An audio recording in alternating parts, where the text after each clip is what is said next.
Hi, I'm Natalie Ledwell and welcome to Not Over, Just Different, a podcast for women of a respectable age facing life's next new chapter. So grab a cup of tea and pour yourself a glass of wine and join me for some deep, real and candid conversations about everything from health, aging gracefully, relationships and how to make the next 50 years even better than the first. Well, welcome to the show today. I am really excited for my guest for today's podcast. We have been friends for some time. We were actually friends in an authors group, and we were both writing specific books. And with my guest, her subject was around sex, and really sex for women of a middle-aged. And I kind of think I know a lot about sex, but I know that every time I would sit down and read the chapters of my guests, I would learn something new. So I thought she would be the perfect person for us to talk about this, what sometimes can be an uncomfortable conversation, but I think it's really important that we understand what is different when it comes to sexual activity from when we're younger to when we start to get a little bit older. So I'd like you to welcome my special guest, or help me in welcoming Roylene Downs. She's from Tristology.com, and she is what we would call a sexual empowerment coach. So welcome, Roylene. So great to have you here. Thank you. Very exciting to be here. So there is a difference, right, between what's happening and changing in our bodies as to, rather than how we used to have sex when we were younger. That things do change as we get older, right? Absolutely. So what are some of those changes that we go through? Well, here's one of the major ones is that one of my favorite authors, Joan Price, who wrote Better Than I Expected, Sex Over 60, talks about how in our 20s, 30s, and 40s, our sex drive drives us, but how in our 50s, 60s, and 70s, we have to drive it. So it's kind of unfathomable to think about sometimes that you wake up and you're not interested in sex if you've been a sexual being that was always kind of driven by sex. So the fact that you wake up and think, I'm not in the mood anymore, this chapter of my life might be over is what a lot of people might think, but it's not. It's just different. Right. Not over, not different, right? Exactly. So, but why is that? Is it hormones? Is it changes in our body? Is it the fact that we've been with the same partner for 30 years? It's definitely not the latter. No. It's definitely hormonal. The thing I always like to say is it's kind of great that we're not driven to procreate, because I don't know about you, but in my 50s, I certainly don't want to have another child. So, in our 20s, 30s, and 40s, we're kind of naturally driven to procreate and have children. And in our 50s, 60s, and 70s, it's not about that. It's just about fun. It's about, the pleasure and the enjoyment and the intimacy of it. And so we have to recognize that while the drive, hormonally will kind of cease, and sometimes, especially for women, you get dryness issues, you don't have the desire and the drive, and, you can have painful intercourse because the body starts changing, but it doesn't mean that intimacy and lovemaking is wrong or bad or can't be enjoyable and pleasurable. It's just different. Right, exactly. So walk us through what's happening hormonally with us as we get older. Well, I loved when I was meeting with my endocrinologist who said, how is your sex drive? When estrogen starts to deplete and to diminish in the body, the clitoris shrinks. And I was like, how come nobody tells us this? Because most of the women over 50 come to the store and they want these powerful tools with these big heads, and they're trying to figure out how to be able to achieve orgasms that they used to have more easily and they're having challenges with now. And it's because the body actually is changing because the estrogen changes. The dryness issues are caused by our hormonal changes, and then the clitoris shrinks because of the way that the hormones are. So it's really a physiological shift that's in the body. Testosterone also diminishes both in men and women, and that stops or slows the sex drive as well. Right. So the clitoris it's not like it's a muscle that if we keep using it, it'll, right. Stay strong. Is that the case? Right. The clitoris is the pleasure point, 10 to 12,000 sensory nerves for women. And it's not like the rest of the body where, you can't exercise it and do all that. It's just has a job. The one job it has is to give us pleasure. And it's probably one of the more neglected parts of the body, which, if we're going to achieve orgasms, it can't be neglected. So, right. And so how do we look after it? How do we look after it? I promote an orgasm a day philosophy. So our body is throughout the body, whether it's our brain, our muscles, is a use it or lose it proposition. So even though we wake up not necessarily interested in sex, intimacy, you're just like, I feel like breakfast. You're not rolling over and jumping on your partner like you might have in your 20s. We have to choose it. So we have to have an orgasm, whether we have a partner or not.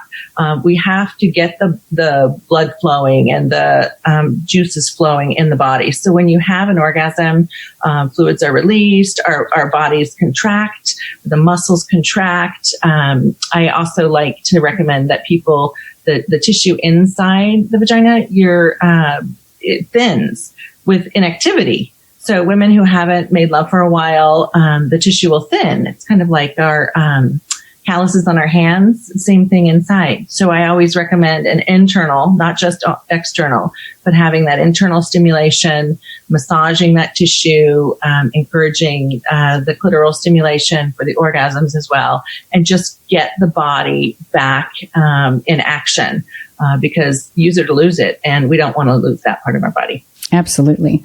I know. Well, after, being in the group with you, I actually adopted the orgasm a day philosophy. Love that.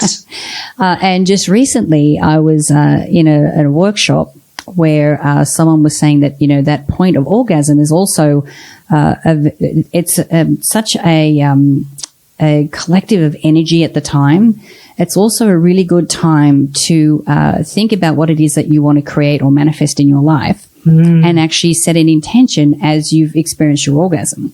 So that you've got, awesome. Yeah. So it's like this, this huge collective of energy. So now I don't waste an orgasm anymore. I make sure that Woo, make them work for you. Yeah.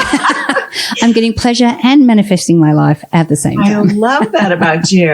Well, the thing is, orgasms give us oxytocin, endorphins, and antibodies. So it's healing. It's good for us. It's not just kind of some selfish thing that we're doing just for fun. It really is, healthy and healing, but to do the manifestation part of it as well is amazing. Yeah. Now, I know that you have the website, tristology.com, right. But you also have a store in Ventura where you're selling different sexual aids and toys and so forth.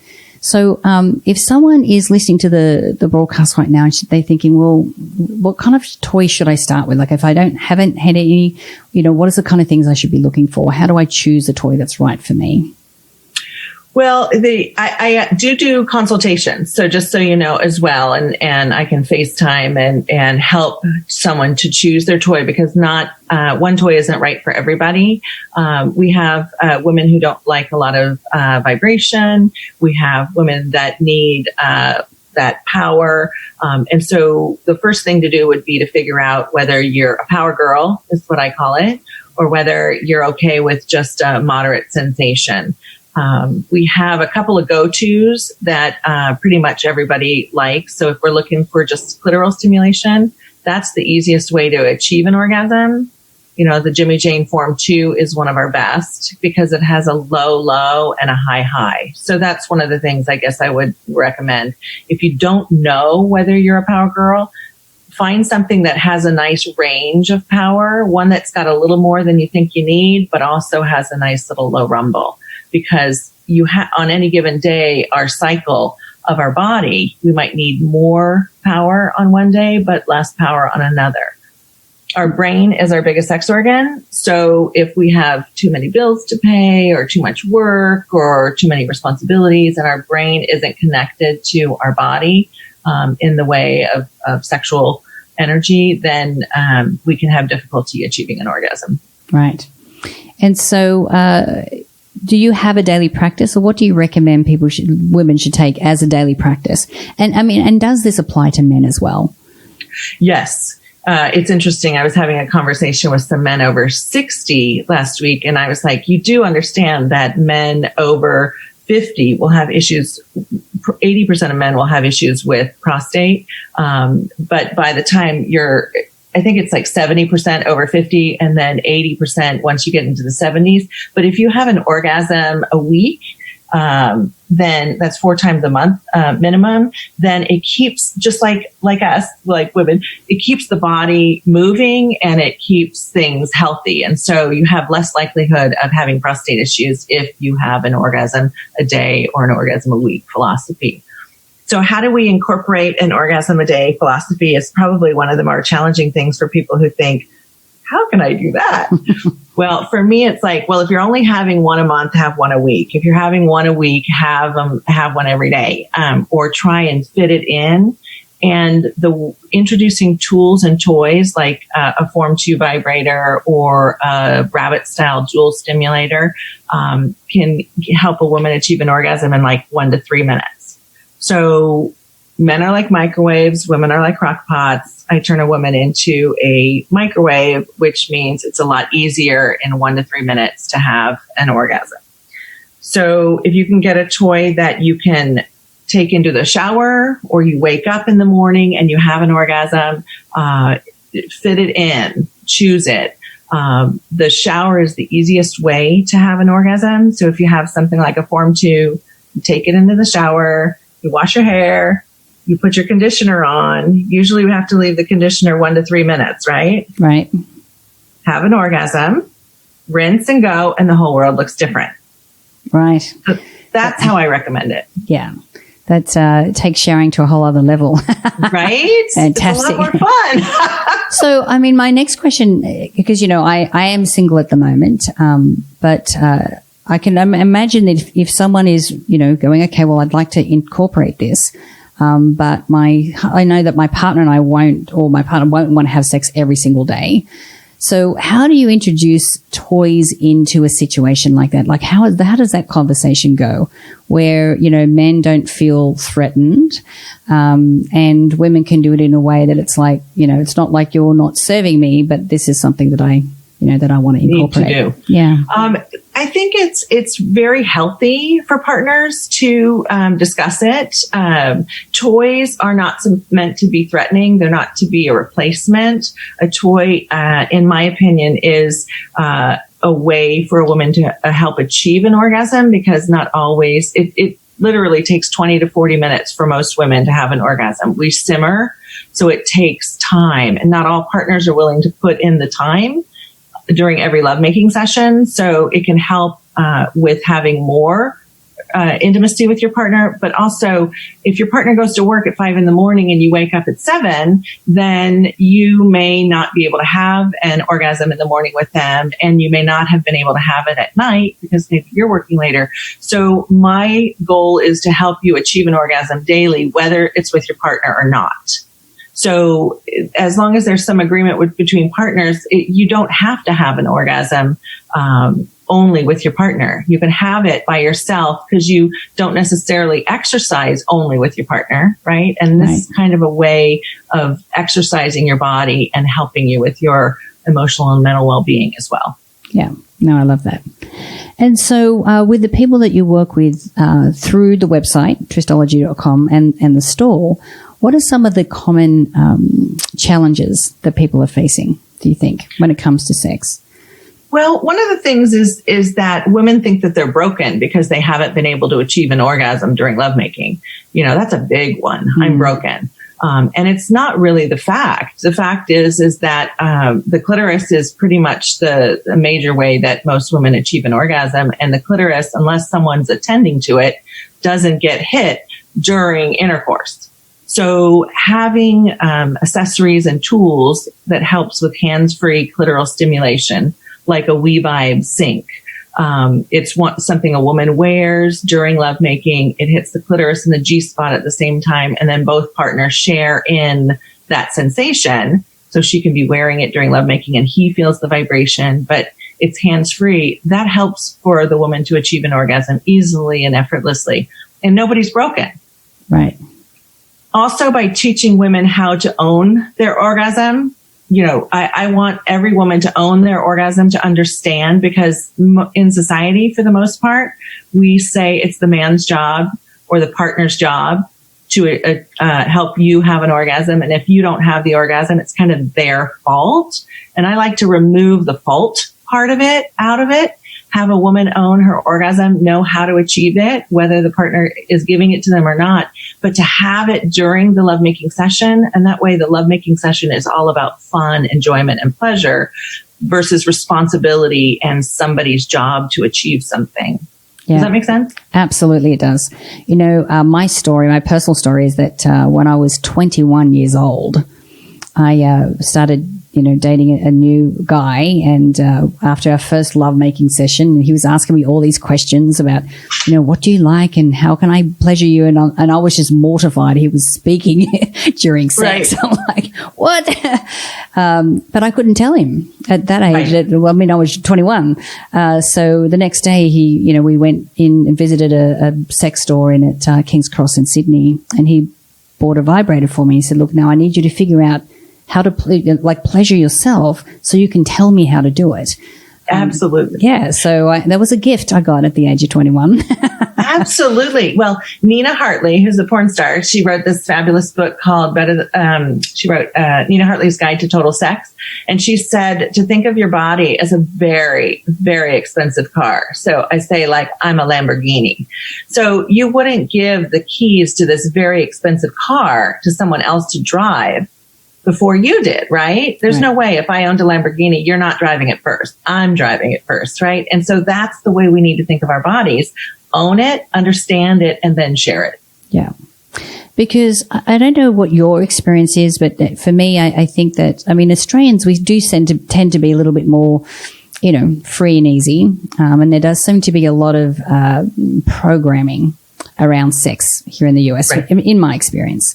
What is it that you found? What are some of the hang-ups that a lot of women have when it comes to sex, and why is that?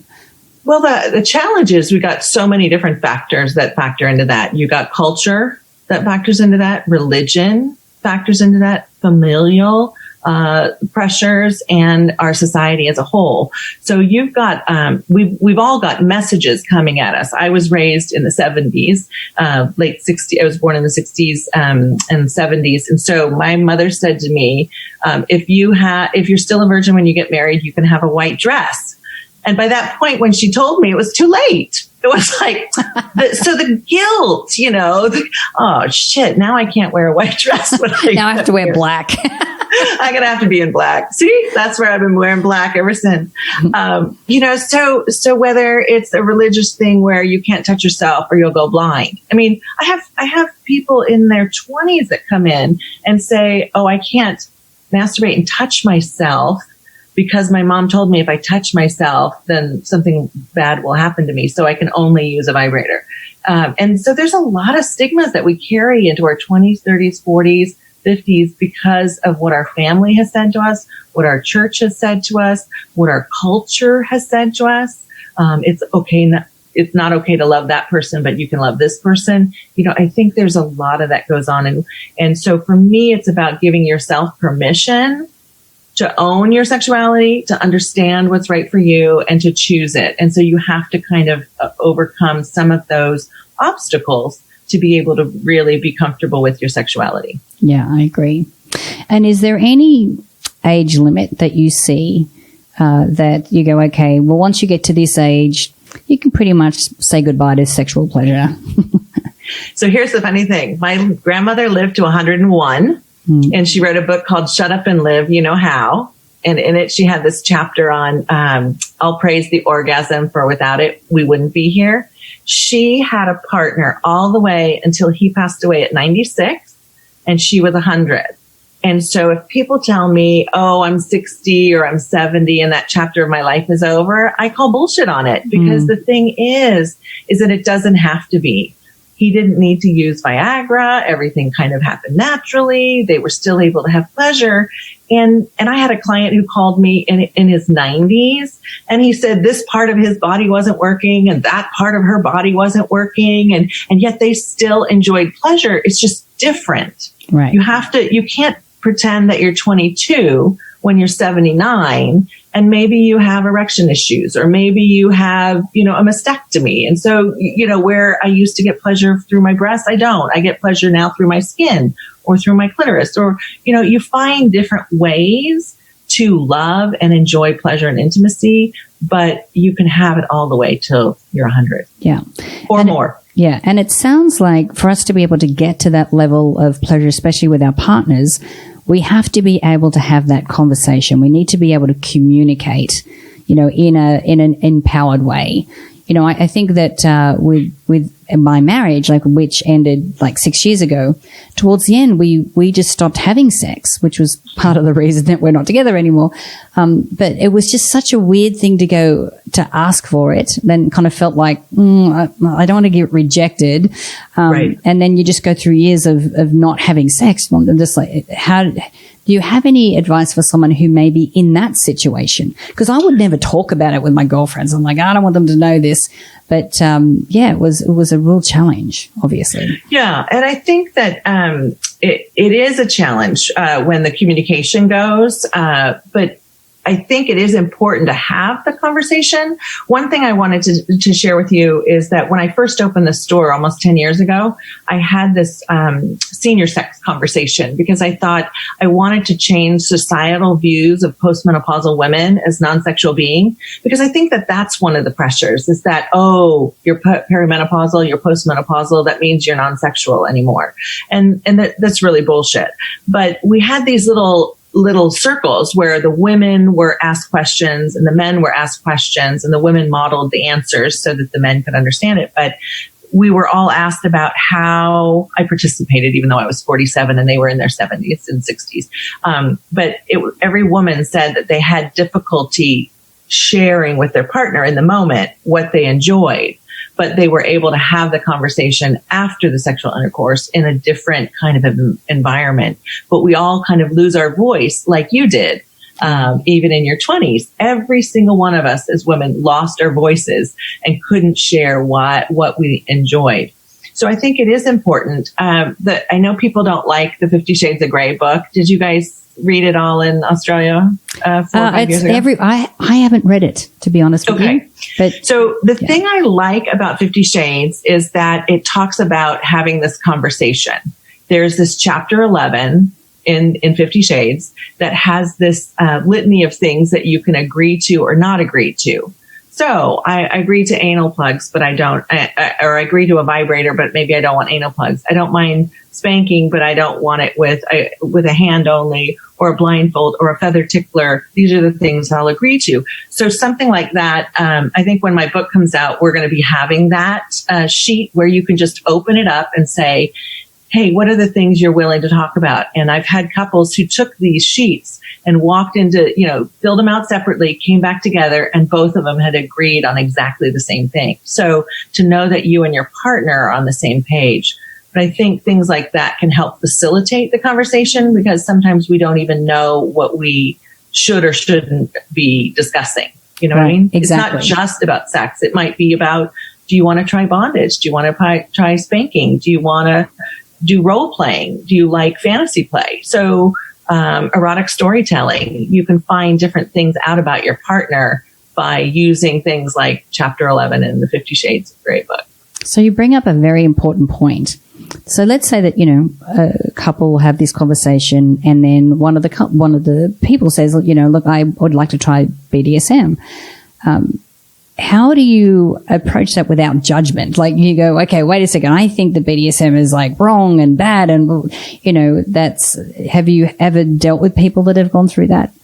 Yes. Well, here's the fun thing is that we train our boys not to hit girls. Mm-hmm. And then women read the 50 Shades of Grey book, and now they want to be spanked. So a lot of men are having conflict with the fact that they've been trained and taught not to hit a woman, and now the woman would like to be spanked. And so I think you have to go with the most uncomfortable person in the relationship, you have to really honor and respect where we each are. And if you can come to an agreement on how to try spanking so that the male partner who's been trained not to hit is comfortable, then you can do it. But you may be in a place where he's like, I just can't, I love you too much. And it really would hurt me to feel like I'm hurting you. And so I think there has to be negotiations and discussions about it, because his feelings are very real and deeply rooted in his belief system. But she's now curious, and can we play this way? And so it's more about play, and it's not about hurting in her mind. Right. It's about pleasure and exploration. So you have to kind of go with the least comfortable person is my recommendation. Right. So are there any products or things out there that you would recommend if, as women, we're starting to have painful sex? Because we've got a lining, thinning of the lining of our vagina or different things. Absolutely. I start with a couple things. So for dryness issues, I like having hyaluron in a lubricant. So it's a plant that creates a water cushion on the tissue so that during intercourse it's protected. So a Canadian brand called Suchil is something we have on our website, and they have an amazing product, 2 different versions, one that has like ginseng and horny goatweed. I just love saying horny goatweed. Or a more like if there is some like sensitivity issues, I like to go with the plain one. And also Pyramid Repair. Those are 2 water-based lubricants with the hyaluron in it that help protect the tissue. But I also take it one step further and have you put silicone on the male partner. So Uberlube is our number 1 seller. It's great for a massage oil and a lubricant. So when you play with a male partner in the air, the water-based lube can dry out. But with silicone, it's great. So when you mix the silicone and the water-based lube together, it makes for a long-lasting, kind of more comfortable lubricant for lovemaking. I love it.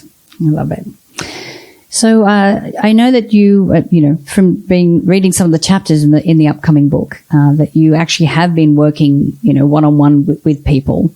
Right. Can you share some stories that really could help our listeners understand that having sex and age really isn't a barrier to being able to have consistent pleasure at this time of our lives?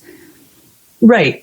Well, waking up the body, especially for postmenopausal women, is an important thing. So using a stimulating balm or something like that can help wake up the body. So we have a lot of women that come in, they're either not interested in sex, their partners are interested, and they may have been together too long and it's kind of rote.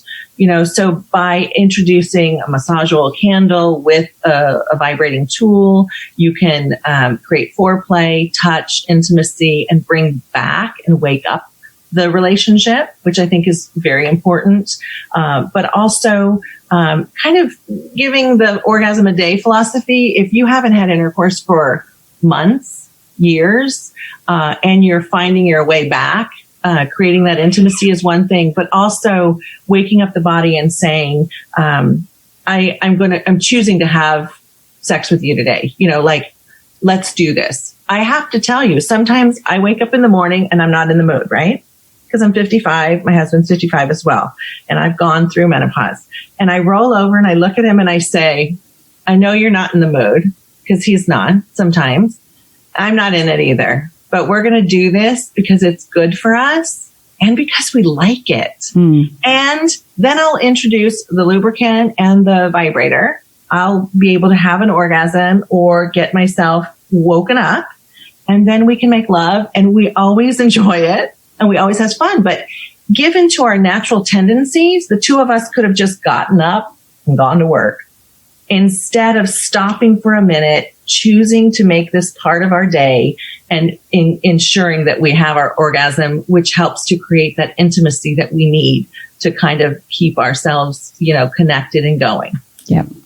And I think too, it's also having this conversation from a place of it's nobody's fault Right. Like, I'm not blaming you for this, and I'm not, so for me, I think a lot of, we talk about how our brain really does help to turn us on. Right. It can also help to turn us off as well. And part of my challenge was that I started putting on weight. And so I was beating myself up terribly. And then just in my mind went, well, how could Glenn possibly be attracted to me anymore sexually? Because look at me. And then that was really part of the problem, because I didn't feel sexual. I didn't think he was attracted anymore. So there's this whole story I made up in my mind that wasn't true, but it really affected our sex life. So, not placing blame was really important. Yeah, and also, who are you to judge what he sees as sexy? We put our own judgments on ourselves, but I had this wonderful meeting with a young couple in Big Bear when my husband and I were on vacation once, and they were from Oxnard. And so it was really fun having this conversation. But she said the same thing. Oh, I'm heavy. You're not attracted to me. And he looked at her and he said, baby, what are you thinking? Whenever I look at you, all I see is cake, and I like cake. And so I like us to think about that, because we think of ourselves as unattractive. But when I ask my husband, I look in the mirror and I'm like, who is he looking at? And he looks at me and he says, hot. And I'm like, who is he thinking hot? But I'm not going to tell him I'm not hot if that's what he thinks of me. And so, changing and reframing the way we see ourselves so that we can be and feel sexual and sexy and beautiful is, I think, an important factor for a lot of women, because we hide. And yet our partner just sees us as cake. Yeah. I like that. Do you love that? I love it. Roylin, I just really have enjoyed this conversation. As you know, we were talking earlier about how, the purpose of me doing this podcast is for us to really open up and have candid conversations about what sometimes can be an uncomfortable subject. And one of the things I have always loved about you is that when you are talking about sex and sexual matters, it's always in a very grounded way. It's not, and it's in a way that's really empowering to women. So, you definitely do own the sexual empowerment coach label very well, darling. Thank you. Well, I'm trying to demystify sexuality and make it more comfortable for everybody. Yeah. Because it is an important part of our lives. Absolutely, it is. So, guys, you can reach out to Roylin at tristology.com. And if you are in the Ventura neighborhood, you can always drop into the store, the Tristology store, which I have been at. It's fantastic. So thank you. Thank you, darling. And thank you so much for your time. And I'm really grateful for our chat today. Thanks. And I really enjoyed being here.